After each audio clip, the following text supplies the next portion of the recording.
దేశం ముందు కొత్త ప్రపోజల్ పెట్టారు తెలంగాణ సీఎం రేవంత్. జెన్జీ యువత చట్టసభలో ఎందుకు ఉండొద్దని ప్రశ్నిస్తున్నారాయన. అసలు జెన్జీ చట్టసభలకు వెళ్లడానికున్న అడ్డంకులేంటి?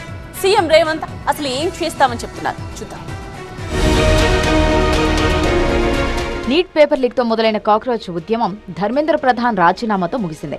అసలు కథ ఇప్పుడు మొదలైంది. జెన్జీ యువత ఇప్పుడు చట్టసభలో ఎందుకు ఉండొద్దనే ప్రశ్నలు వస్తున్నాయి. హైదరాబాద్ లో జరిగిన క్యాండిల్ ర్యాలీలో ఇదే అంశాన్ని లేవనెత్తారు సీఎం రేవంత్ రెడ్డి. 21 ఏళ్లకే IAS IPS అవుతుంటే చట్టసభల్లో ఎందుకు ప్రాతినిధ్యం వహించొద్దని ప్రశ్నించారు. విద్యాశాఖ, IT శాఖ లాంటి కీలక శాఖలు జెన్జీ చేతిలో ఉంటే ప్రపంచంతో పోటీ పడొచ్చంటున్నారు సీఎం రేవంత్.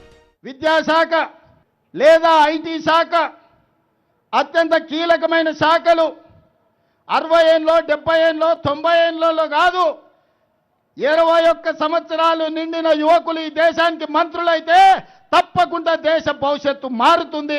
ప్రపంచంతో పోటీ పడతాం. ఈనాడు 543 మంది ఎంపీలు ఉంటే 1% కూడా జెన్జీ ప్రాతినిధ్యం లేదు. 1% లోపలనే ఈరోజు లోక్సభలో మీ ప్రాతినిధ్యం ఉంది. మీ జనాభా ఈ దేశంలో 30% ఉంది.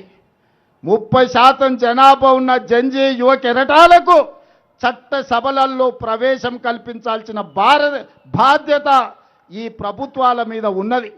మన దేశంలో 18 ఏళ్లకే ఓటు హక్కు పొందే యువత చట్టసభల్లో అడుగు పెట్టాలంటే మాత్రం కనీసం 25 ఏళ్లు ఆగాలి. శాసనసభ, లోక్సభలకు పోటీ చేయాలంటే 25 ఏళ్ల వయసు ఉండాలనే నిబంధన ఉంది. శాసన మండలి, రాజ్యసభకు పోటీ చేయాలంటే 30 ఏళ్లు నిండి ఉండాలి. ఈ తీరు మారాలని అంటున్నారు తెలంగాణ సీఎం రేవంత్. 25 ఏళ్ల వయసును సడలించాల్సిన అవసరం ఉందన్నారు సీఎం. ఇతర దేశాల్లో 18 ఏళ్లకే ప్రధాని, దేశాధ్యక్షులు అవుతుంటే మన దేశంలో చట్టాలు ఎందుకు మార్చొద్దని ప్రశ్నిస్తున్నారు. అసెంబ్లీ, లోక్సభలో 25 ఏళ్లు, శాసన మండలి, రాజ్యసభలో 30 ఏళ్ల వయసు ఈరోజు ఎన్నికల్లో పెట్టిండ్రు. కానీ పక్కనున్న దేశాలు, జర్మనీ లాంటి దేశంలో, గ్రేట్ బ్రిటన్ లాంటి దేశంలో 18 సంవత్సరాలు పూర్తయితే చట్టసభలకు పోవడమే కాదు, ఆ దేశాలకు ప్రధానమంత్రులుగా లేకపోతే ప్రెసిడెంట్లుగా ఎన్నిక కావచ్చు. పక్కనే ఉన్న సింగపూర్లో 21 సంవత్సరాలు పూర్తి చేసుకుంటే ఆ దేశానికి ప్రధానమంత్రి కావచ్చు. జెన్జీ యువత చట్టసభల్లోకి వచ్చేలా తెలంగాణ అసెంబ్లీలో తీర్మానం చేస్తామన్నారు రేవంత్. పార్లమెంటులోనూ ఆమోదం పొందేలా కృషి చేస్తామంటున్నారు. ఈ అందరి సమక్షంలో నేను మాట ఇస్తున్నా, ఆగస్టు మొదటి వారంలో అసెంబ్లీ, శాసన మండలి ప్రత్యేక సమావేశాలు ఏర్పాటు చేసి శాసనసభలో చర్చించి ఈ దేశంలో ఎమ్మెల్యేగా, ఎంపీగా పోటీ చేయడానికి 21 సంవత్సరాల వయసును అర్హతగా తీర్మానం చేసి ప్రధానమంత్రికి పంపిస్తా.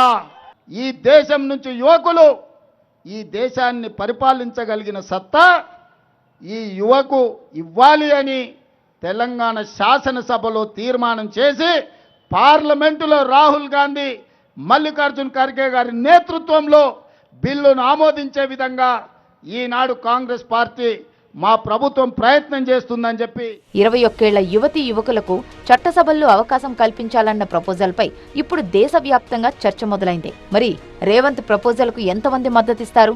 తెలంగాణలో చేసే తీర్మానానికి ఎన్ని రాష్ట్రాలు మద్దతిస్తాయి? పార్లమెంటులో ఆమోదం సాధ్యమేనా అన్న ప్రశ్నలకు సమాధానం రావాల్సి ఉంది. దీనిపై ఇతర పార్టీలు ఏ విధంగా స్పందిస్తాయన్నది చూడాలి.